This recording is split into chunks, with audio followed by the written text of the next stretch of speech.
We've invited Buddy Wells, a thought leader here in this field, to help us unpack and also, of course, understand these issues. And Buddy Wells joins us now via Zoom, and there he is. Thanks so much. Welcome to Morning Live, Buddy. Thank you, Sakina. Thanks for having me. Good morning to all your listeners and to you. So let's start with the economy and our understanding of this economy. And as you rightly say, many of us are guilty of saying, well, you know, a government is actually spending our hard-earned tax money.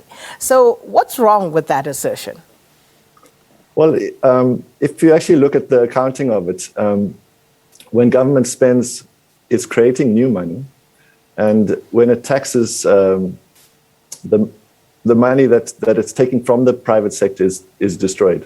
So that has very big implications, you know, in terms of understanding the constraints of government spending, because what it means is that government isn't really constrained by the amount of money that it can take from the private sector. What it's constrained by is inflation. So basically, it can spend as long as it keeps inflation low. And that's really the limit of how much government can spend. And as long as government can spend productively on things that increase the supply of energy, goods, and services, then the government can spend more. So the constraint to the amount of employment that there is in the economy basically isn't that there isn't any money to employ people.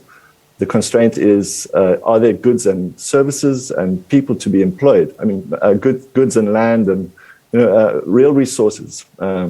There's no limit in the money supply, but there is a limit to real resources that can be productively employed by that money. So basically, if there's a shortage of money in supply, then you have what we have in South Africa at the moment, where you have costs being pushed up by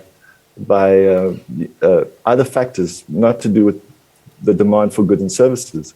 And we have a situation where people are unemployed.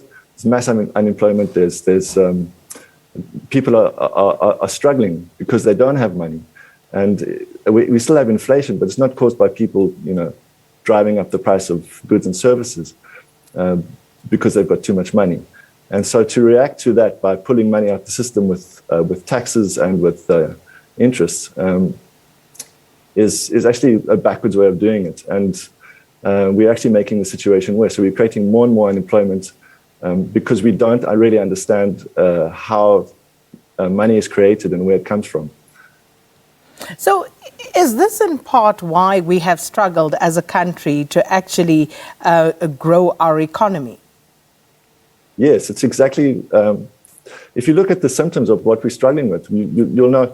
I mean, it's almost, if you could imagine a plant that needs to be watered, and water is the money supply. And if you water it too much, you're going to get inflation. If you water it too little, you're going to get unemployment, and you're going to get poverty and those kind of things. And if you look at South Africa, what we have is clearly that there's not enough money, there's not enough liquidity in the system, and our businesses are struggling because there's not enough people to buy their goods and services. And so we need to react to that by actually putting more money into the system. And the way that money goes into the system is either through government spending money into the private sector or through banks lending. And those two things create rands. And what we've done in South Africa is we've limited the supply of rands into our private sector to only bank lending. So, government spending is limited to the amount of money that government takes out of the private sector in taxes and in bond sales. And that's really unnecessary as long as demand is too low. And the inflation is driven by cost factors, cost push, supply constraints and things like that. So the government could be increasing the supply of money into the system by spending more and taking less money out. But we're not doing that. And I think possibly the reason for that is because maybe it benefits the financial sector. The private sector is now dependent on the banks for the money supply at interest. Whereas if the government had to spend money to support businesses and things like that, and to create the infrastructure that we need to create education, educate our people, all those kind of things that will attract investment, then the private sector is less dependent on the financial sector. And at the moment, the financial sector is basically gobbling up the rest of the economy. Now, I think it's at about 25% of the economy. At the beginning, of New South Africa back in 1995, it was only about 12 or 13%, and now it's basically almost, it's eaten up the productive sector. So we basically need to get back to understanding where the money comes from and how to get it into our productive private sector, and make sure that there's enough money in the households in order to support our producers, to buy the goods and services.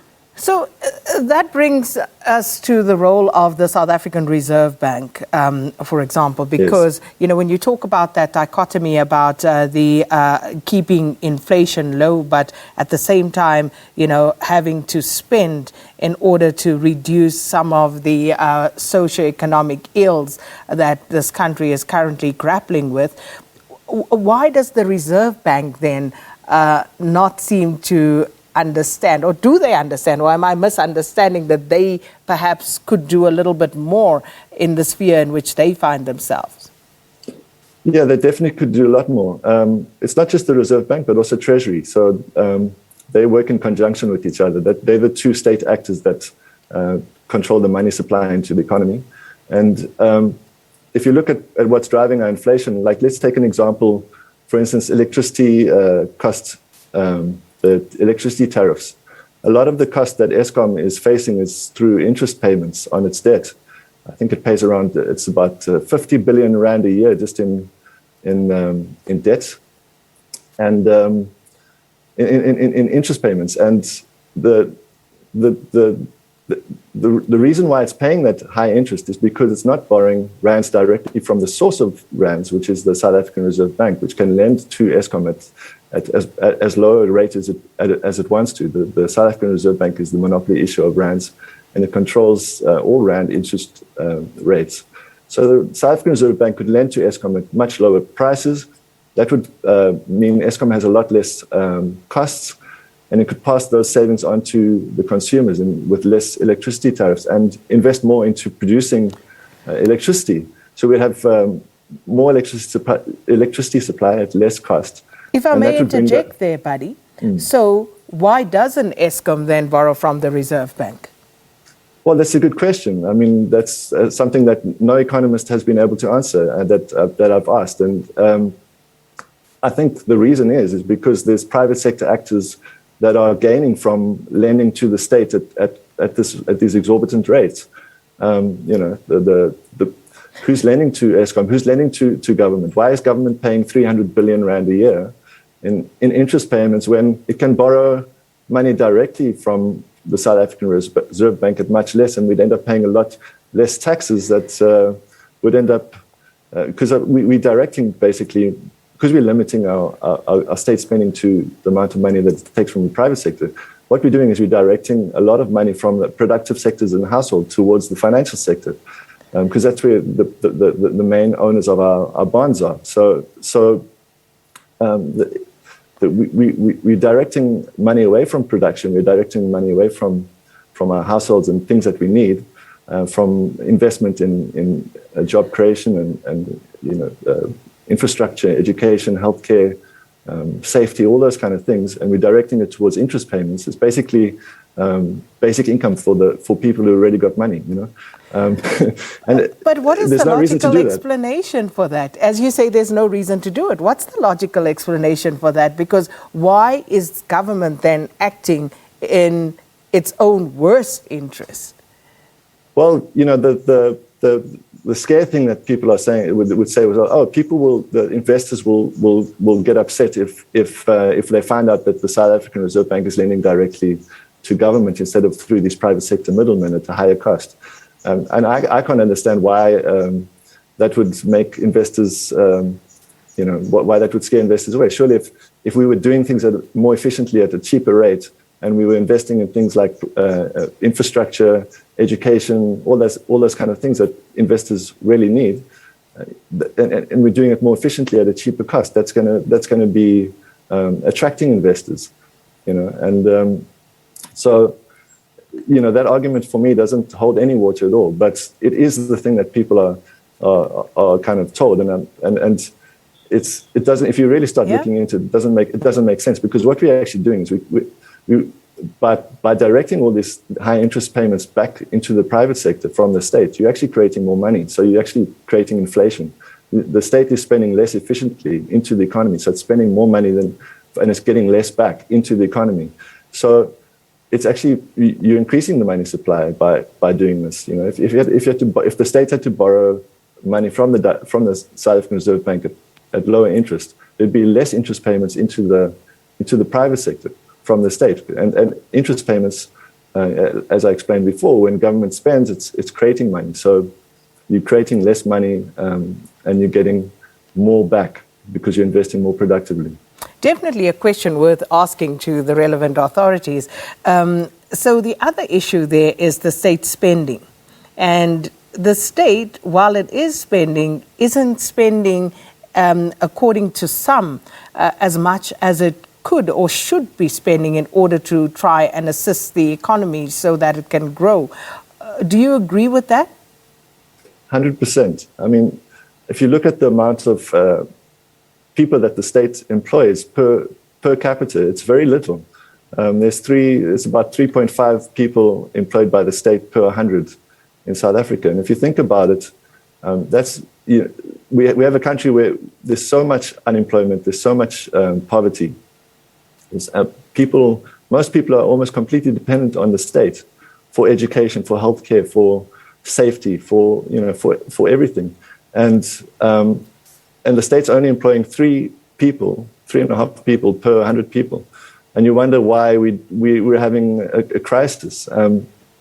But the president says that it's not the state's responsibility to create jobs. The state's responsibility is to create a conducive environment in which the private sector can create these jobs to employ people. Yeah, well, we need to really question that, because the state is the supplier of rands into the economy. The state is the monopoly issuer of rands. So if the state is not supplying enough rands into the economy, you're going to have unemployment, and that's a fact. I mean, exactly what we're talking about is the employers in the private sector. You can't employ people if you don't have money. So our households and our businesses need money to buy goods and services. When you're consuming things, you're creating jobs. So the state is actually responsible. One of the things that the state can do in order to create more employment is to spend more money into the system and to employ more people. Because when people are employed by the state's spending money into their bank accounts, they will spend that money onwards, and then those people will spend that money onwards. And every time it gets spent onwards, somebody's income gets increased, sales increase, profits increase. All those things are taxed, destroying the money that's been spent by the state after a few transactions. So the state spends into the economy, and after a few transactions, that money is destroyed through taxation. But you're left with growth, you're left with employment, you're left with increased incomes, and you're left with increased profit. So that's what we really need to understand, is where do the savings come from? Where does profit come? Where do sales come from? And once we understand that the state, where money comes from, that's rands come from state spending them into the economy, and from banks lending them, then you have the options available to create employment. Buddy, we only have a few minutes, and I want to ask one question, and I've got one from one of our viewers as well. So I want to look at the question of state spending, funding, taxation. And let's talk about that, because we're forever talking about the shrinking tax base and, how that places a strain on a very small sector of the economy, those who still have jobs and are able to contribute to the tax base. So let's talk about how state spending actually funds taxation and not the other way around.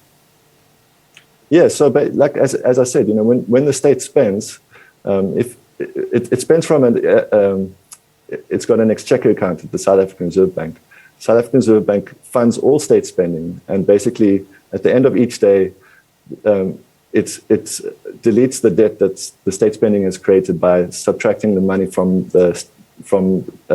tax and loan accounts at the banks, that the money that the state's collected from taxpayers and through bond sales. So the state's spending money into the economy, and it's taxing money out of the economy. And when it does spend money into the economy, what happens is that those savings that are created through that spending are spent onwards by eventually you spend your savings onwards. And that's going to drive up income, sales, and profit. So as people spending money onwards, you're getting sales, you're getting income, you're getting profit increasing. And those things are taxed. So then that money is taxed out of the economy. And so after a few transactions, you left the money's been taxed out, but everyone's incomes have gone up, sales have gone up, profits have gone up, and you've got growth. So, that if the state doesn't spend the money into the economy, then you're left with people don't have money to spend, and you have unemployment, and you have businesses struggling and all that kind of stuff. And that's what we're having at the moment. And obviously, if the state spends too much, then you're going to get inflation. But we're not at the point where our inflation is driven by demand. Once you get to the point where our inflation is driven by too much money in the system, then the state needs to cut back, because at that point we'll be having a lot more employment. We'll probably have full employment, and then the state doesn't need to spend, doesn't need to employ people. Then the state can start pulling money out of the system if the economy is overheating through taxation. But we're a long way from that. We've got mass unemployment. We've got so many problems caused by, the opposite of that. So, we really have to start recognizing that there's different kinds of inflation. There's inflation caused also by the lack of investment, the lack of creating money on the things that are going to reduce our costs and make things cheaper for our businesses and households, like infrastructure, public transport, healthcare, safety, all those kind of things. So that will bring down the cost. Yes. I'm hoping that we'll have an opportunity to speak more about that, and maybe have a bit of a roundtable, if you will, with a few of you guys, economists, finance activists, so that we can talk about what we've been told about the infrastructure spend and how that is going to boost our economy, and just look at it from all angles if we can. But the question I wanted to ask from our viewer, I'm going to tag you, so if you would be so kind, maybe just to respond to that question on the Twitter feed. But we have to leave it there, Buddy. I know you have to go, we have to go as well. So thanks so much for speaking to us this morning. Buddy Wells, a public finance activist, giving us a bit of a different perspective on state spending and perhaps why it is that we are struggling to actually kickstart this economy.